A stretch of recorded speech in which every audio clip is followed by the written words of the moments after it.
Innis sagaagalummaaf qaama koo hawweeti. Qormaata jireenyaa kutaa 9ffaa akkam jirtu hordoftoota koo. Nageenyi koo kabajaaf jaalalaa lafa isin jirtanitti isin haa dhaqqabu. Kanneen chaanaalii kanaaf haaraa taatan sabiskiraayib, viidiyoo kanas laayik gochuun jalqabaa.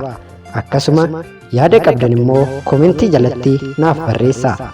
Kanneen seenessa qormaata jireenyaa kana kutaalee darban hin dhaggeeffanne ammuma chaanaalii kana jala seentanii dhaggeeffachuu ni dandeessu. Seenessa qormaata jireenyaa kutaa 8ffaa darbe keessatti seenaa yaadanii mata duree qormaata jireenyaa jedhuun abbaan buddeenaa yaadanii Galataan yaadaniif bilbilee gara hoteelatti waamuun hordofaan dirqiin fedha foonii isaa ishee irratti raawwachuu isaa, turtii naannoo ji'a 2 booda yaadanii irratti immoo mallattoon ulfaa mul'achuu yoo qabu, dhiibbaa soorettiin gara mana yaalaa deemtee qorannoo yoo taasifamuuf ogeessonni ulfa akka taate itti himuu isaanii isin biraan gaheen ture. Guyyaa har'aa immoo kan itti aanu fi kutaa 9ffaa bifa kanaan isiniif qabadhee dhiyaadheen jiraatii hanga dhumaatti dhaggeeffadhaa. Yaadaniin osoo hin heerumin da'uu hin barbaanne sana irra darbee yaadaniin ejjennoo tokko qabdi turte. Mucaa ishee abbaa malee guddisuus ta'ee mucaa namaas guddisaa haadha buddeenaa ta'uu hin barbaaddu. Kanaaf filannoon isheen qabdu mucaa ulfoofte kana baasuu qofa ture. Yaadaniin hiriyaa ishees ta'ee nama kan biraa osoo hin mariisisin mucaa ishee baasisuuf gara buufata fayyaa deemte. Achitti garuu akka isheen eegdee adeemsi jiru salphaa hin turre. Ogeessonni mana yaalaa abbaa mucaa kee yoo fidde malee goonguma siin gargaarru jedhaniini. Jalqabumaa yaadaniin mucaan garaa isheetti hafe kuni kan beekaa akka ta'u parsantii 80 shakkii kan qabdu ta'us guutumatti kan isaa ta'uu immoo ofitti amanuu hin dandeenye. Kana malees beekas yoo ta'e mucaa kana gammachuudhaan waan fudhatu itti fakkaachaa hin jiru. Kana yaadaa gara hojii deemaa osoo jirtu waqtii tokko mana shishaatti sassaabamanii yoo haasa'an kana dura waan dhageesse wayii yaadatte. Amoksaasiliinii kookadhaan yoo fudhatan ulfa baasuu akka danda'u dhageessee gurra akka qabdu yaadatte. Sana booda daftee tarkaanfii fudhachuu akka qabdu yaaduudhaan gara mana qorichaa deemtee amoksaasiliinii bitachuu akka barbaaddu itti himte. Isaanis ajaja ogeessaa malee itti gurguruu akka hin dandeenye itti himani. Yaadanii waan samiin itti garagalee itti fakkaate. Gadda fuula ishee irra jiruun kan hubate hojjetaan mana qorichaa sana keessa jiru tokko obboleettii koo jedhee yoo itti dubbatu yaadaniin waan ishee dubbisaa jiru itti hin fakkaanne naannoftee osoo ofirra hin ilaalin deemte. Yeroo kanatti ishee duuka bu'ee ilaa obboleettii koo ani si gargaaruun barbaada, lakkoofsa bilbilaa kee naaf laadhu, hojiidhaa yoon bahe booda siifan bilbila jedheen. Yaadaniin akkuma dhiirota kamuu sagaagalummaaf qaama koo hawweeti jettee waan yaaddeef ani bilbila hin qabu jetteen miira aariin guutame wayiin. Innis miira isheen keessa jirtu hubatee jira waan ta'eef ilaal akkan si ilaalu ati intala xiqqoodha, kanaaf umrii kee kanatti ulfaa'u waan gammachuu siif kenne hin fakkaatu.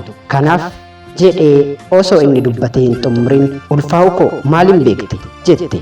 Yaadaniin qaanii irraa kan ka'e walitti butamte.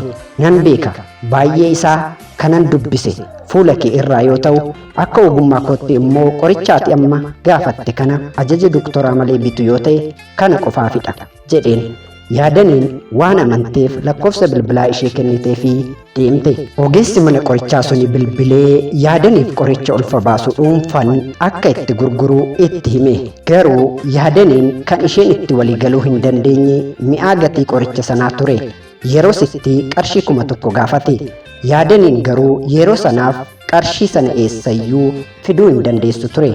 Kanaaf abdii kutattee of balleessuuf murteessitee kutaa ciisichaa ishee galuun uffata daa'imaa ittiin miiccuuf bara keenyaa bitame hafuura tokkoon keessaa garagalchitee dhugde. Guyyaa 2 booda yaadaniin ofii ishee hospitaala keessatti argatte. Harmeen ishee deessuu reefu dugda hin jabeeffanne taatus ishee cinaadhaa garuu adda hin baane ture. Yaadaniin akka barbaadde du'aaf hin saaxilamne. Kanaanis garaan ishee baay'ee boora'ee ija haadha ishee ilaaluu sodaatte. Yaadaniin hospitaalaa yeroo baatu sababa keemikaala dhugde sanaan kan isheen baasuuf yaadaa turte ulfi gadaamessa ishee keessa ture irraa bahee ture. Kanas maatiin ishee hunduu akkasuma namoonni naannoo sababni keemikaala dhuguu ishee ulfa ta'uu ishee waan baraniif naannoo sana keessatti maqaan ishee garmalee bade. Ittuu haa caaluu daa'ima dubaraa isaanii of eegaa akka yaadanii hunda waliin akka barbaaddan ta'uun bu'aan isaa barakinaa unachuu ta'a jechuun loluu jalqabani. Yaadaniin kana hunda danda'u waan dadhabdeef haadha ishee waaqa tokkichatti imaanaa kennitee Adaamaa gadi dhiistee gara Hawaasaa baddee deemte. Achittis bu'aa bahiin jireenya ishee salphaa hin turre. Kan isheen deemtee naannoo isheen hin beekne hawaasa hin beekne keessa jiraachuuf waan ta'eef yaadanii wanti hundi bitaa itti galan. Maallaqas waan hin qabneef guyyaa jalqabaa barandaa mana namaa jalatti siqxee bulte.